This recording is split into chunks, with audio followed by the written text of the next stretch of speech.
नमस्कार रसिक श्रोते हो. साहित्याशी असणाऱ्या अविभाज्य निष्ठेचा आदर्श स्वतःसाठी आणि वाचकांसाठी घालून देणाऱ्या प्रसिद्ध लेखक G.A. कुलकर्णी यांच्या डोह काळीमा या कथासंग्रहातील पडदा ही कथा आपण वाचणार आहोत. मानसशास्त्रीय कल्लोळ एखाद्या व्यक्तीच्या मनामध्ये कसा चाललेला असतो ते आपल्याला ह्या कथेमधून कळेल. वाचूया. पडदा. लेखक G.A. कुलकर्णी. कथासंग्रह आहे डोह काळीमा. प्रिन्सिपल ठक्कारनी चष्मा काढला व अंगठा आणि मधलं बोट यांनी डोळे दाबत हातातील इंग्रजी मासिक टेबलावर टाकलं. स्लीपर पायांवर चढवत ते उठले आणि खिडकीपाशी येऊन उभे राहिले. पण तिथे येताच नासक्या शेवाळी पाण्याप्रमाणे दिसणाऱ्या मळक्या हिरवट रंगाच्या पडद्याकडे त्यांचं लक्ष गेलं व एखाद्या मूक जखमेला नकळत स्पर्श व्हावा त्याप्रमाणे त्यांचं मन वेदनेने दचकलं.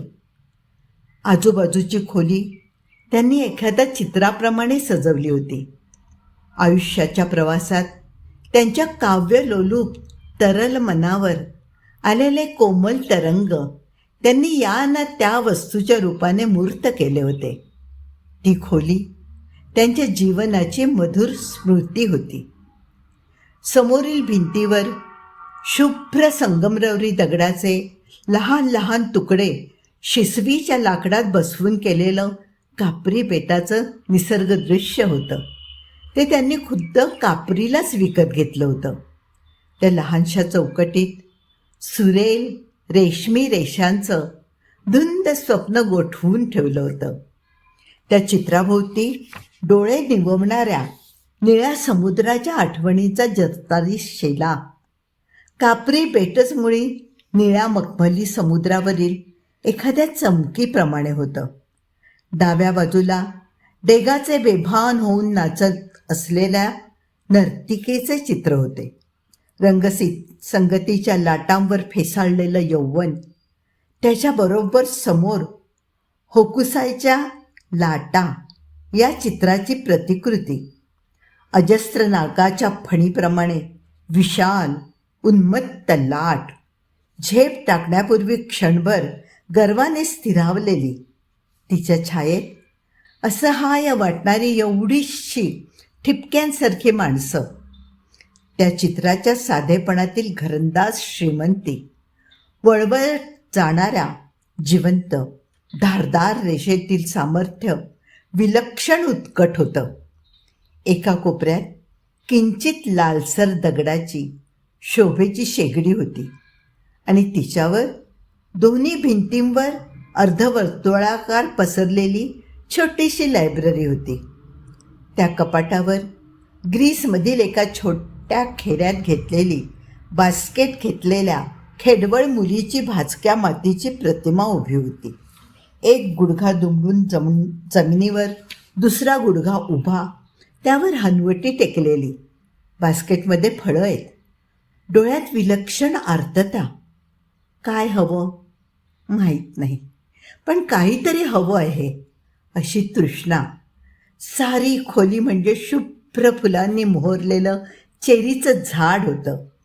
जपानमध्ये पाहिलेली पांढऱ्या फुलांच्या कारंजाप्रमाणे दिसणारी ती झाडं व चित्रांच्या छोट्या छत्र्या घेऊन डौलाने त्यामधून तरंगत जाणाऱ्या जपानी स्त्रिया यांच्या आकृती त्यांच्या मनावर कशिद्याप्रमाणे रेखाटल्या गेल्या होत्या. पण तो शेवाळी पडदा मात्र एखाद्या व्रणाप्रमाणे वाटत होता. 3 खिडक्यांना 3 व्रण सडत चाललेल्या जखमेप्रमाणे. ते वाऱ्याने फडफडले म्हणजे साकळलेलं रक्त वेदनेने ठसठसल्याप्रमाणे वाटे. दुकानात ते कापड घेताना त्यांनी आपल्या बायकोला शांतपणे स्पष्टपणे सांगितलं होतं की त्या कापडामुळे खोलीतील वातावरणावर मोठमोठे ओरखडे उठतील. रंगसंगती ही एखाद्या गीताप्रमाणे आहे. एका बेसूर रंगाने सारे रंग कोसळून मृत होतात. ही गोष्ट या लोकांना समजणार तरी कधी? एखाद्या प्याल्यात गडद लाल माधुरीचे उंची मध्य ठेवावे, त्याप्रमाणे ती खोली, तिच्यातील भावजीवनाचा तरल गंध. पण एखाद्या गोष्टीचा आग्रह धरून लोकांना पटवून द्यावी एवढा लोकांविषयी आदर त्यांना कधीच वाटला नव्हता. एखाद्या जाणत्या माणसाने असल्या घाणेरड्या सडलेल्या प्रेताप्रमाणे दिसणाऱ्या रंगाचं कापड निवडून द्यावं याची त्यांना विलक्षण शरम वाटली. आणि कोणीतरी एकदम अंगावर घाण टाकावी त्याप्रमाणे अंग आखडून त्यांचं मन मूक झालं. आमचं तुम्हाला काहीच पसंत पडत नाही हेच खरं, कापड विकत घेतल्यावर त्यांची पत्नी आत्तापर्यंतच्या अनुभवाने चिंबलेल्या आवाजात म्हणाली. आणि एका दृष्टीने ते खरंही होतं. आत्तापर्यंतच्या 20 वर्षात तिच्या आवडीसाठी किंवा तिला खुश करण्यासाठी त्यांनी काहीही केलं नव्हतं.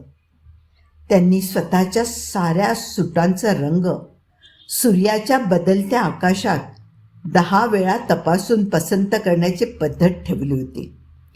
तिने त्यांच्याकरता एकदा 2 टाय आवडीने घेतले होते.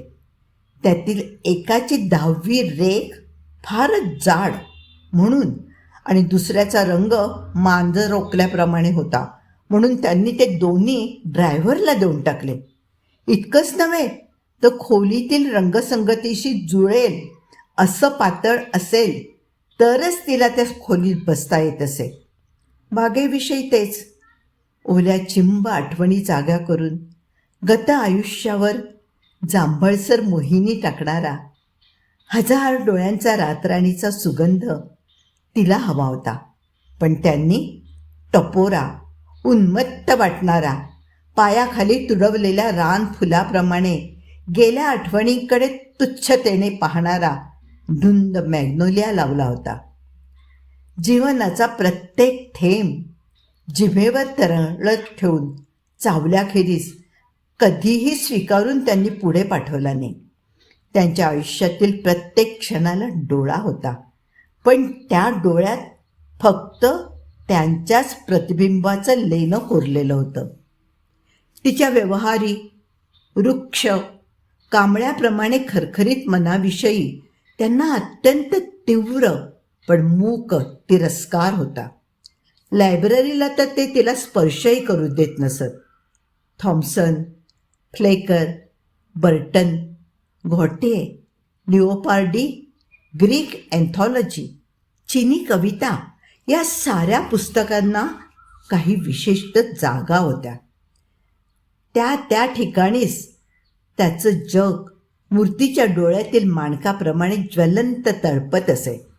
थॉम्सन कवीच्या बाजूला फ्लेकर कवीचे हसन नाटकच हवं. आर्त, विव्हल मन पौरात्य जीवनाच्या कल्पनेशेजारी धुंद, रगेल, बेबंद लकेरीच्या बाजूला सारखं तळमळत आहे. या विरोधातच जीवनाची कलात्मक संगती आहे.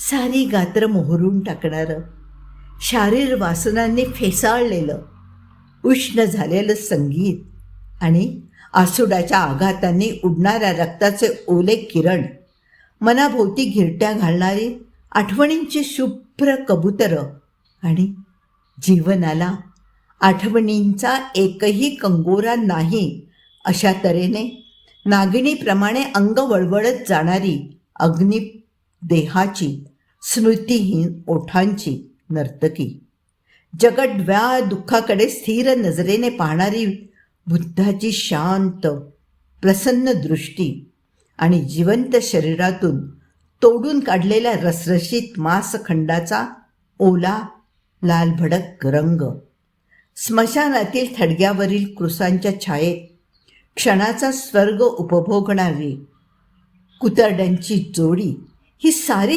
त्याच अनुभवात आली पाहिजे. कारण एकाशिवाय दुसऱ्याला काही अर्थच नाही. थॉम्सनच्या शेजारीच फ्लेकर आणि बर्टन पाहिजे. शिवाय त्या पुस्तकांच्या कातडी बांधणीमध्येही असाच विरोध होता. थॉम्सन करड्या रंगाचा तर फ्लेकर काळसर लाल रंगाचा. बर्टनच्या पुस्तकाला पिवळसर हिरवा रंग होता. सारी एकत्र असता मोर पिसांवर लाल रंग टाकावा त्याप्रमाणे वाटे.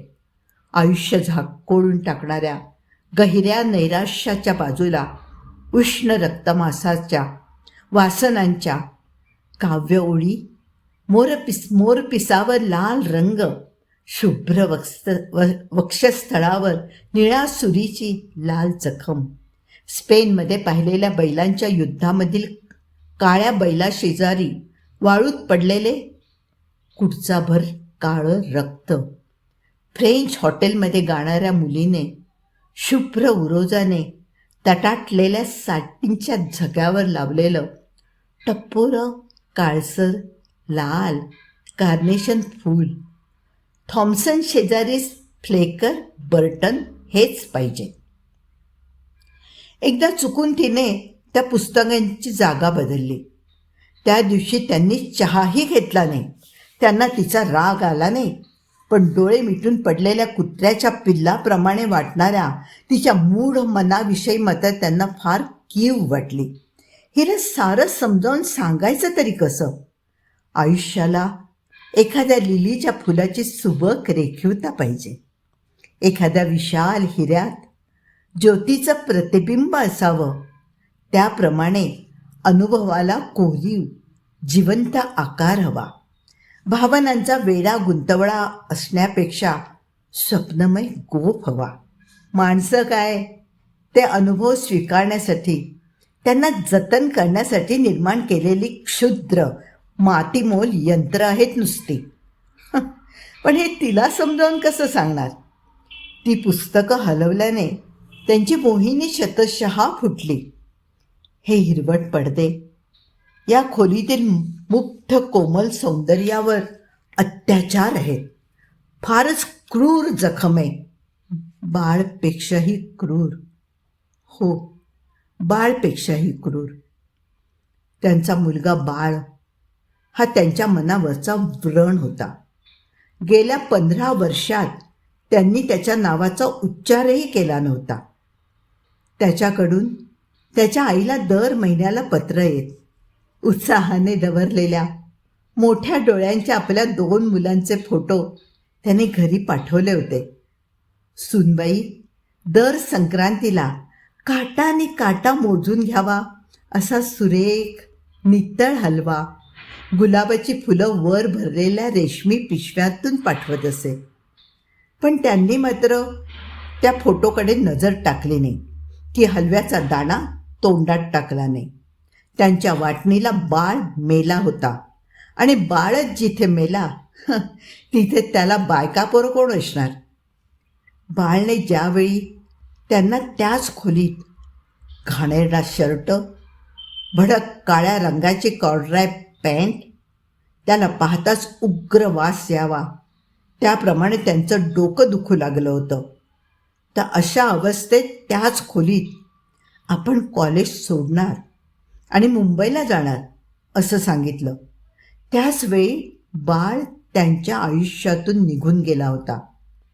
पण त्याचं पत्र घरी आलं की त्यांचा किंचित फिक्कट चेहरा मनस्तापाने कुस्करल्यासारखा होत असे आणि तासनतास खाली मान घालून ते खुर्चीत बसून राहत. बाळ हा त्यांच्या आयुष्यावरील कधीही न पुसला जाणारा डाग होता. बाळचा मुंबईला लोणच्यांचा फार मोठा व्यापार होता. कॉलेज सोडून तो घरातून बाहेर पडला. त्यावेळेला त्याने एक पैचीही मदत मागितली नव्हती. पण आज त्याचं मुंबईला घर होतं. पण प्रिन्सिपल ठकारांनी मात्र त्याचं नाव टाकलं. आपल्या मुलाने लोणच्याचा व्यापार केला ही नुसती जाणीव जरी जिवंत झाली तरी त्यांचं मन लाजेने करपून जात असे. लहानपणी केवढ्या आशेने कौतुकाने त्यांनी बाळला लायब्ररीतली चित्रांची पुस्तकं दाखवली होती. मायकेल एंजेलोचा भव्य अतिमानवी मोझेस, टिशियनच्या रसरशीत जिवंत रंगाचं ऐश्वर, व्हर्मीरची प्रकाशाची विणलेली नाजूक वस्त्र, एखाद्या अंधुक आठवणीने हृदयात कोळ्याचं जाळं बांधावं त्याप्रमाणे वाटणारी रेब्रॉची चित्र आणि वेलास्केजचा क्रूर निबर महत्त्वाकांक्षेने झिंगल्याप्रमाणे वाटणाऱ्या 10व्या पायस पोपचा पोर्ट्रेट व त्यावरील ब्रशाच्या प्रत्येक बोलाने रक्त निर्माण करणारं रंगकौशल्य यांची त्यांनी कितीतरी बीजं बाळच्या मनावर फेकली होती, ज्या चेहऱ्यामुळे हजारो गलबतं समुद्रात ढकलली गेली व इलियमचं गगनचुंबी प्रासाद व मनोरे धुळीला मिळाले. तिच्याविषयी आपल्या नितळ पापण्या मिटून ते बोलू लागले की त्यांना बाह्य जगाचा विसर पडे. शब्दात दडून गुप्त असलेल्या पर्यांचं मंदिर सौंदर्य, पंखांचे शब्द एकत्र येताच निर्माण होणारी निळसर स्वप्न, ही सारी त्यांनी खेळणी मांडावी त्याप्रमाणे बाळ पुढे ठेवली होती. पण बाळचं आयुष्यच वांझोटं निघालं. त्याने आपणहून कधी काव्याचं पुस्तक उघडलं नाही. एखाद्या षोडशेप्रमाणे वाटणाऱ्या काव्यपंक्ती पाहून त्याला कधी वेडावल्यासारखं झालं नाही. शेवटी तर आपण लोणच्याचा व्यापार करणार असं सांगून त्याने त्यांची सारी वेडी स्वप्न फोडून टाकली. त्यांच्या मॅग्नोलियावर थुंकून त्याने तो घाणेरड्या शेवाळी डबक्यात टाकून दिला. तो गेल्यावर प्रिन्सिपॉलनी दरवाजा बंद केला. नंतर अर्धा तास त्यांच्या डोळ्यातून अश्रू वाहत होते. त्यांच्या आयुष्याच्या पाकळ्या गळत होत्या. मग मात्र त्यांनी मनाचा जखमी भाग कठोरपणे डागणी देऊन निर्जीव केला. बाळभोवती पसरलेल्या मेल्या स्वप्नाबरोबरच त्याचं प्रेत त्यांनी तिकडे कोरड्या डोळ्यांनी फेकून दिलं. डुकरेणीला भसाभसा पिल्लं व्हावीत त्याप्रमाणे बाळला पैसा मिळत गेला. पण प्रिन्सिपॉलचा मात्र निर्वंश झाला. ज्याने आयुष्यात काव्याची एक ओळही लिहिली नाही, एखाद्या फुलाच्या गंधावर मोहित व्हावं त्याप्रमाणे ज्याला एका शब्दाचाही रंग, स्वर, पोत आवडली नाही, त्याला आपला मुलगा मानायला त्यांचं मन तयार नव्हतं. बाळ हा त्यांच्या मनावरचा मळकट हिरवा घाणेरडा पडदा होता. तो पडदा त्यांच्या संगमरवरी सौंदर्य विश्वात फडफडला. सोन्याचं रेषाकाम असलेली पाईप त्यांनी उचलली, पण त्यांचा हात थरथरू लागला. ती काही केल्या पेटेना. ती तशीच त्यांनी परत ड्रॉवरमध्ये टाकली. त्यांनी कपाटाचं दार उघडलं. थॉम्सन बाहेर काढला व पोळलेल्या दुःखाने, वेडावलेल्या मनाने, सावलीत आंधळेपणाने हिंडावं त्याप्रमाणे ते त्या कवितांमधून हिंडू लागले. त्यातून हृदयाला घरं पाडणारा आर्त उसासा ऐकू आला. त्यात संधी प्रकाशात एक एक गळून पडणाऱ्या पानांची विकलता होती. थडग्यावर ओलं चांदणं पसरावं तशी सावळी हुरहुर होती. सारे शब्द स्वप्नांच्या भूतांप्रमाणे वाटत, तलम ओलं वस्त्र पसरल्याप्रमाणे दिसणाऱ्या वाळूवर पावलं उमटून लाटांनी पुसून जावीत त्याप्रमाणे अश्रू भरलेल्या डोळ्यांच्या ओळी सुरू होत आणि विरून जात होत्या. तू आलीस आणि आल्या पावली, ओल्या पावली तशीच निघून गेलीस. Nothing begins, nothing ends. प्रत्येक अनुभवाला दुःखाची, रक्ताच्या थेंबाची किंमत द्यावी लागते. फूल फुलते आणि तितक्या सहजपणे नाहीसं होते, पण त्याची आठवण मात्र मनात घर करते, सारखी छळू लागते. फ्लेकर, बर्टन, वाळूच्या लहान मोठ्या उंचवट्यांवरून लाख चांदण्यांच्या गडद मखमली आकाशाच्या पार्श्वभूमीवर उंटांचा कारवान डुलत डुलत चालू लागतो. मद्याप्रमाणे गडद रंगाचे हिमती गालीचे आणि बगळे व मगरी यांची चित्रे कोरलेल्या तलवारी घेतलेले व्यापारी समरकंदाच्या प्रवासाचे गाणे सोन्याच्या आवाजाने गाऊ लागतात. 2-4 सोन्याच्या दिनारांसाठी छट, for lust of knowing what should not be known, we take the golden journey to Samarkand. त्यांच्या भरधार आवाजाने आकाशाचा पडदा थरथरला. वाळूवर पडलेल्या राक्षसी सावल्या क्षणभर जाग्या झाल्या आणि वाळूचा कण न कण मोहरून उठला. प्रिन्सिपॉल ठकाऱ्यांच्या मनावर पडलेलं कृष्ण वस्त्र जळून गेलं आणि उत्कट आनंदाने ते ज्योतीप्रमाणे कंपित झाले.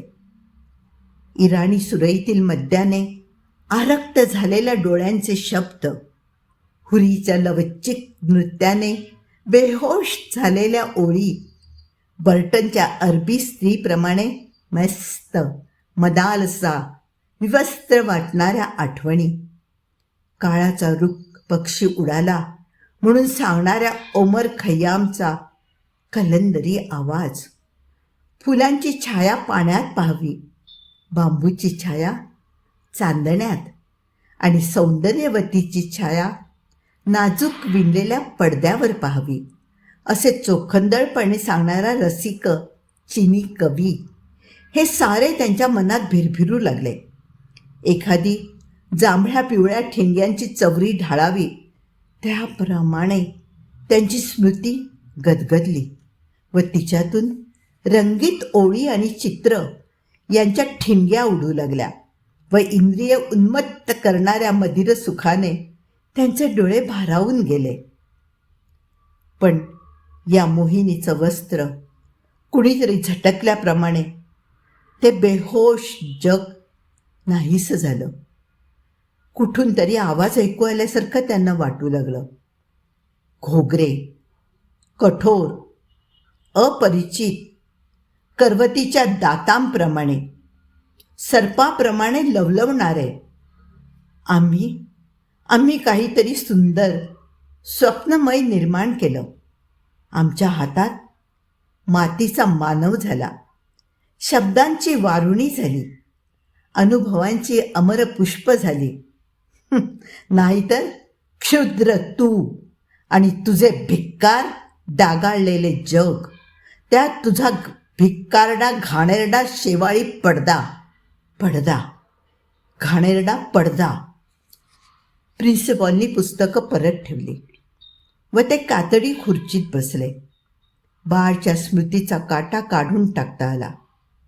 शिवाय त्याचा अपराध एका सामान्य व्यक्तीविरुद्ध आहे. एका क्षुद्र व्यक्तीचा जास्त क्षुद्र मुलगा लोणच्याच्या व्यापारात पडला काय, किंवा जास्त पुढे जाऊन राजकारणात पडला काय, सारखंच. आपण दोघेही काय, आपले मडक्याच्या तुकड्यासारखं. आयुष्य काय, आज आहे, उद्या नाही. होकुसायच्या चित्रातील महान लाटेखाली अंग चोरून बसलेली आपण भिक्कार माणसं. पण हा खिडकीवरचा पडदा, डेगा, होकुसायच्या चित्रांसमोर, थॉम्सन खय्याम घॉटियेच्या पुस्तकांसमोर, कापरी बेटाच्या अजर सौंदर्याच्या स्वप्नमय जगात हा हिरवट मळका पडदा निर्लज्जपणे फडफडत असावा, ही कल्पना त्यांना असह्य झाली. त्या मंगल चिरंतन जगावर जणू आपण थुंकी टाकली, काहीतरी अक्षम्य, अतिशय घाणेरडं भाषवी कृत्य केलं, अशी जाणीव त्यांना झाली. त्यांच्या डोळ्यांच्या कडा जळल्यासारख्या होऊ लागल्या व त्यांच्या शरीरातील कण न कण विखारी शर्मेने, दुःखाने सारखा तळमळू लागला, सारखा तळमळू लागला. कथा इथे संपली आहे. ही कथा सत्यकथा ह्या प्रसिद्ध मासिकामध्ये एप्रिल 1955 साली प्रसिद्ध झाली होती आणि ती आता डोह काळीमा या संग्रहामध्ये समाविष्ट करण्यात आली आहे. पुन्हा भेटूया नव्या कथेसह.